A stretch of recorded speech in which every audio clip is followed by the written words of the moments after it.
I'm Richard, by the way. Hello. And I'm Jess, DJ Riot Girl here.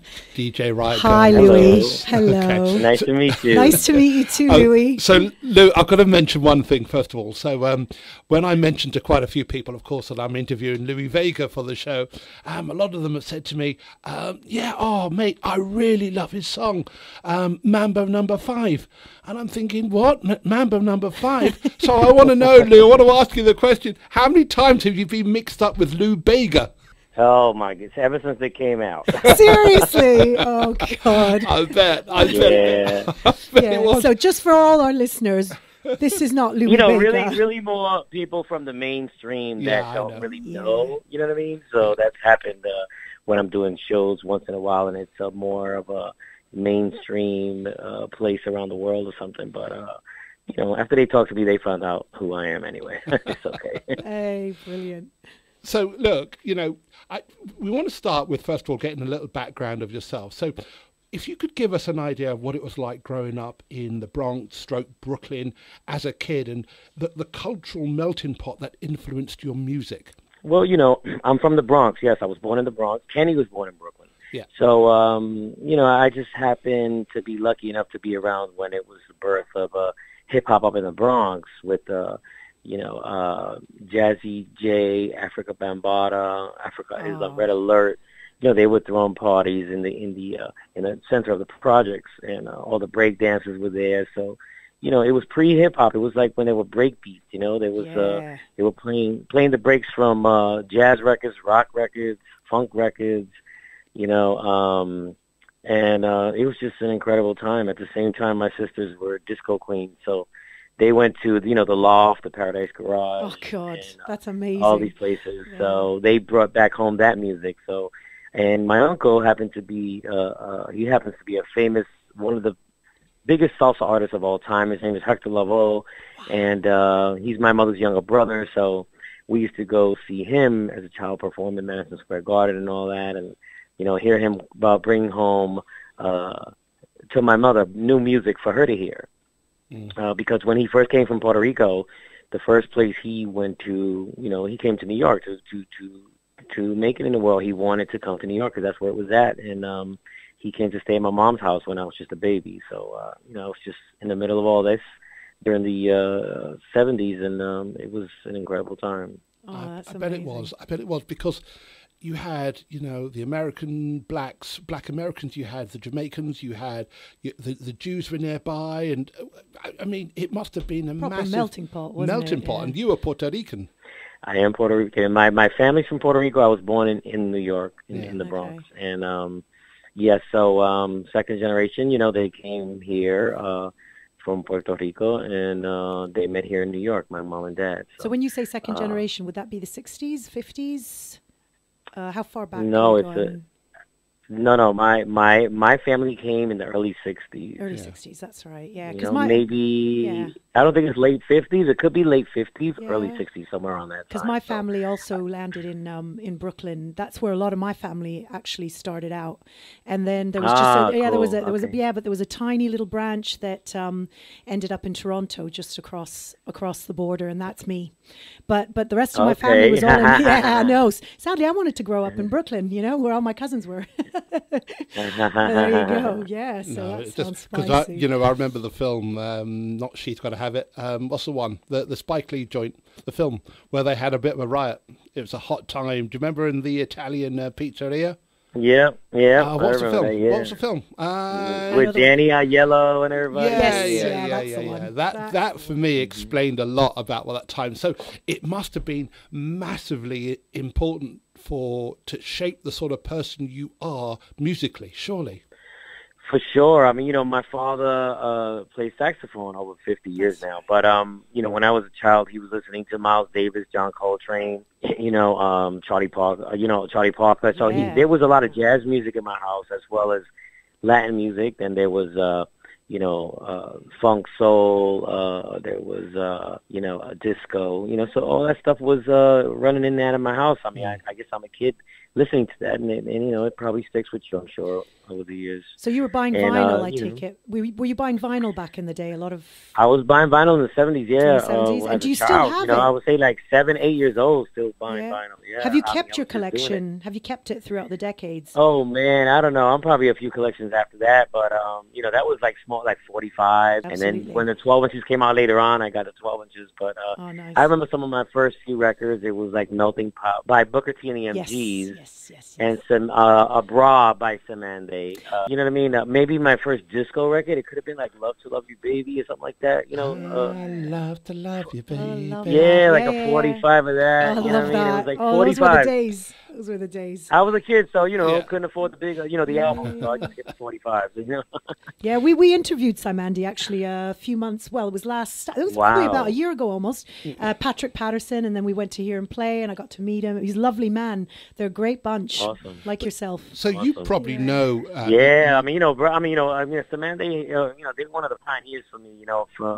They've been a huge influence on my music over the years, and I love their albums.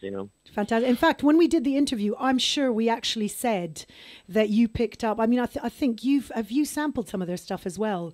Yeah, we all goodness, they've been such a big influence. Yeah. You get a little cowbell here, or absolutely, or just even ideas and whatnot. They just had amazing rhythm. They do. Their rhythm section, the songs. Amazing. I mean, they were different. They really stood out, and as you can see, their music has lived on over 45 years or something. Well, speaking of the rhythm section, their original Jamaican conga bongo player, he's still with them.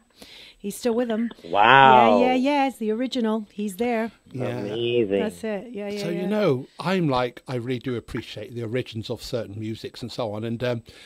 I know that you appreciate over here in the UK. We're quite anorak is a term that we use here for people that are really into a particular type of genre and they know their music. And I'll ask you the question. And clearly, of course, your bias will be to America, to New York as well. But how do you find the British audience? Do they know their stuff? Oh my goodness, are you crazy? Of course they do. I mean, there's a whole. Culture out there with collecting vinyl and knowing artists and bands and just the eras when all these different styles of music came out. I mean, there's definitely I see it. I mean, it's heavy there and heavy in Japan. Really? Yeah, and New York as well, of course. We got the whole crew here. Everybody's all the diggers over here. Just like there's a lot of diggers in England, When you but for years I've been collecting over there and going to record stores. I was over here. Yeah, that was my next question. Yeah. Was favorite record store in London, anywhere in the UK? Oh, years ago I used to go out to Mr. Bongo's. Yeah. How could we bumped into you there?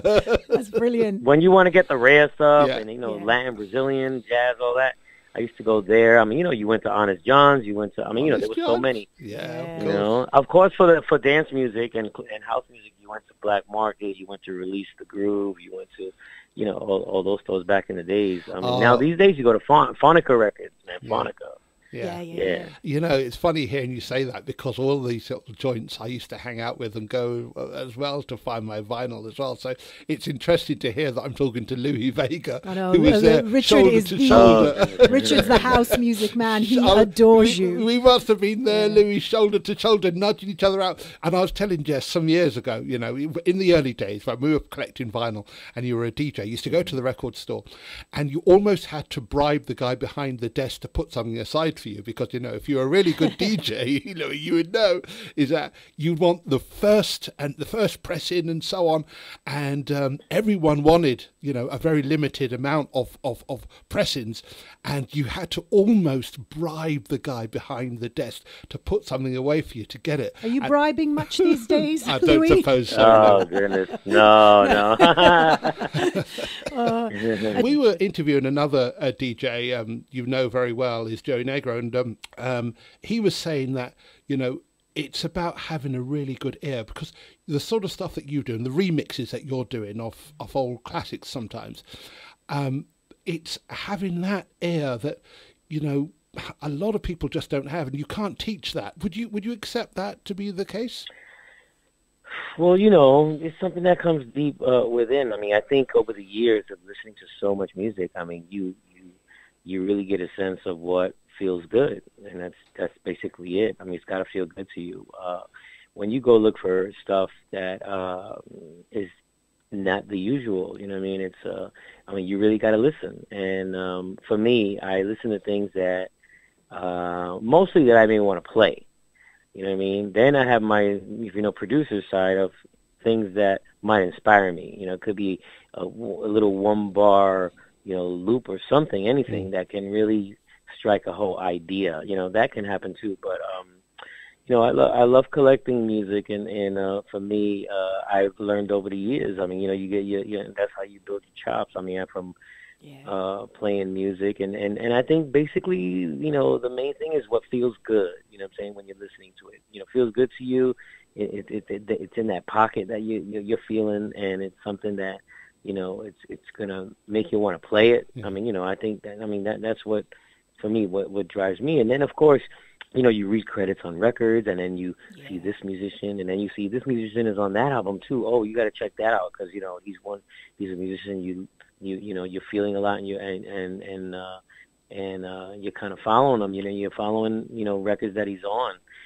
So you can really connect with a musician or a singer or even a producer. You know what I'm saying? Absolutely. I mean, exactly. Like when I started learning about back in the days with Charles Stepney, then I started kind of looking for all the records he was on. When I heard Webster Lewis, loved him, then I started following all the records that he played on. Even maybe he didn't do it, because a lot of them also played on other records. They may not have done it as an artist, a lead artist. They played on other people's records, some of their friends or some other, ones that have invited them on. So you listen to those too, and then you start getting into those artists, and those musicians. Yeah. So, it's a never-ending thing. It is never-ending, isn't it? I was going to say that. I mean, it's just kind of what you do today, even just as a listener. We have Spotify, and I mean, just sitting on Spotify or iTunes or whatever, as a new sort of more contemporary version of.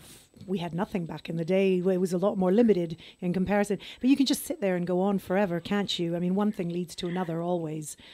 If you're it can make that homework a little easier. It does, doesn't it? It really does. Yeah, it does. It depends on the level of digging you want to go to, because you can go to a level of digging that's really hard to find stuff, and you talk to your friends, and they'll lead you in a direction. And, everybody, there's a little community of a lot of people who collect music, and when you start connecting with them, it's amazing. The internet helps you connect with them even more around the world, which is great.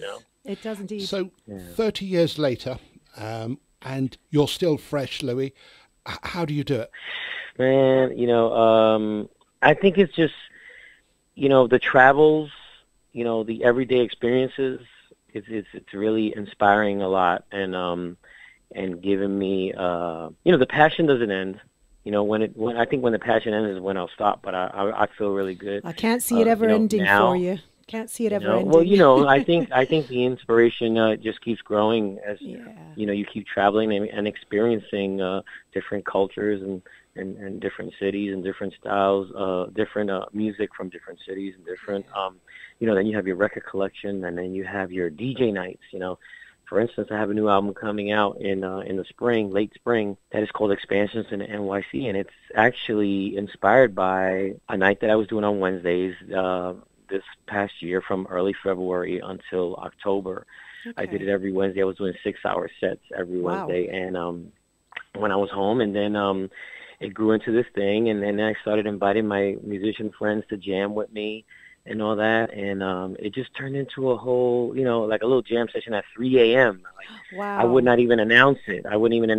So and then poets started coming in, and singers, and it started becoming this thing. So it kind of inspired me to create an album with that was inspired by that night. So that's that's just one example. Yeah. Are you allowed to sort of leak any information as to who's going to be on that LP? I mean, I can tell you. Is it going to be a surprise? I mean, I can let you know. I mean, it's amazing. I invited a lot of my friends. Yeah. Robin is on the album. Okay. Moody Man is on the album. Oh, I love Moody Man. Moody Man, yeah. Honey Dijon is on the album. Fantastic. Goodness, I can go on. At Is least it on a house on the styling? album. Louis? Josh Milan is on the album. Oh, fantastic! But I'm not finished yet. You want me to keep going? Keep going. Keep going. You know, it's just friends of mine. You know, of course, the Nane is on the album. We got the Fam. Goodness, there's a couple more. Oh, Unlimited Touch. Oh, wow. Who are back from the boogie days and all that. And love them. Yeah. You brought them back. Fantastic. They were still around. Unlimited Touch. Fantastic. Brilliant. And Bernard Fowler, who used to be the lead singer of the Peach Boys. I mean, you know, there's a lot of amazing talent that is on this record. So I'm really excited about it. Looking forward to that. That's going to be smashing. That's going to come out, a few months from now? March time? It's coming out in the late spring. Yeah, late spring. Okay. All right. Well, I've got a question for you. I'm on a technological level. And Joe Closell. I forgot Joe Closell. I'm sorry. There you go. Shout out to him. Brilliant. Okay. Go ahead. Right. On a technological level, any favorite software or equipment that you love to use that you want to shout about, that you would recommend, or that you just enjoy using at the moment? Basically, I use Pro Tools to record a lot of my stuff. I mean, I have a lot of original pieces that really are great for writing and for coming up with grooves and things. And, you know, of course, I have the original Fender Rhodes, the Wurlitzers, you know, but I use plugins as well. I have a lot of special plugins that I use. So, you know, I'm kind of, I flow in and out of from electronic to the organic, you know, world. And sometimes I mix the two, you know what I mean? Of course, I have my musicians that I work with a lot. Gene Perez, who plays bass, Axel Tosca, who is one of my collaborators for the last 8 years. He plays keyboards and he's amazing. Also, Luisito Quintero, who plays percussion, you know what I mean? So if I want to go in that direction, you know, I may call them in, or it may get as simple as just me on a keyboard and me doing, you know, the records on more club dub type tip, you know what I mean? So it can go from minimal music, not a big production, I can also do a big production, even going to strings and horns. You know, which I just recorded on my new album. There's about 3 songs in there that have live strings that was arranged by Patrick Adams and Leroy Burgess. Oh, nice. Yeah. You know, so I brought in some of the original, you know, pioneer producers and artists from the days on the album. So, you know, or even down to my son, who's now making music. He plays piano for many years. Yeah. For over 9 years, he's been playing classical, but I've been inviting him down to the studio, and now he's like, you know, he's got his own setup. He's making his tracks, and one of my next singles is called How He Works, and it actually features him. And it's really like a super middle of the night that he made that I'm blown away by. I bet you're proud of him. Yeah. That's fantastic. How many instruments do you play then? You play keys, and obviously I just play piano because I played piano as a child. So, you know, I play keyboards on my records. So I do a lot of, you know, more like bass lines and grooves. I did a lot of the early Masters at Work stuff. If you listen to a lot of the Masters at Work dubs, that was me playing keyboards and Kenny doing it. Yeah, fantastic. Listen, I just going back to Masters at Work and so on. I remember when I first heard that album, I was blown away. But the New York one. Oh my God. I've played Black Gold of the Sun until it was worn out. Absolutely. That can't do that anymore. And Runaway and so on. And I figured, I figured to myself then, all of us wanted to be as cool as the 2 guys that did this album. You know what I mean? And everyone just had it on their favorite system, playing New York soul. And as far as I'm concerned, it's been a real pleasure having you on, and certainly, you know, just to be able to converse with you and share you with my listeners, our listeners, you know, it's been incredible. So I got to say thank you very much. Yeah, a massive thank you. Thank you, man. Well, this leads to Thursday because that's the big show. Absolutely, and we're going to be there. I got myself tickets, so I'm coming to see you. We're going to hang out. I can't wait to come and hear you. Royal Festival Hall, man. Royal Festival Hall. What a great venue as well. Lovely venue. It's a beautiful venue. Have you played there before? We played last year. Yeah, we Last sold year it at out that last one. year. That's why we're here again Brilliant. this year. Yeah, there were only a we're really few excited tickets about it. left. I think got they're all in gone there. now. They're all gone, Lou. Yeah, I got the last No, two. I don't know. I hope they are. Let's see. I mean, Yeah, it'll be man, great. it's going to be a great But, night. It's going to be brilliant. Yeah, we invited a lot of friends. You know, I invited Sarah McFarlane, Tony yeah. Morell, Brilliant. also the House Gospel Choir. I mean, it's going to be beautiful. And then we have Josh Milan, Anane, I love Lucito Josh Milan. Quintero, Axel Tosca, Jean Perez. Gonna be Oh, amazing. goodness, it's the whole crew. Dawn Tolman. Oh, my God. Can't wait, can't Goodness, wait. Can't Ramona Dunlap. I mean, you know, it's an all-star crew. You know? It is indeed. Stellar. Yeah. That's fantastic. Yeah. It's been a real pleasure once again. Louie Vega, Thank you so are much. indeed a No, Riot thank person, you. and look forward to seeing you. And listen, stay tuned and keep locked in. Thank you Listen, so it's much. Sport. Take care and I wish you all the Bye. best, Louie. See you soon. See you Bye. Thursday. Bye. Bye-bye. Bye-bye.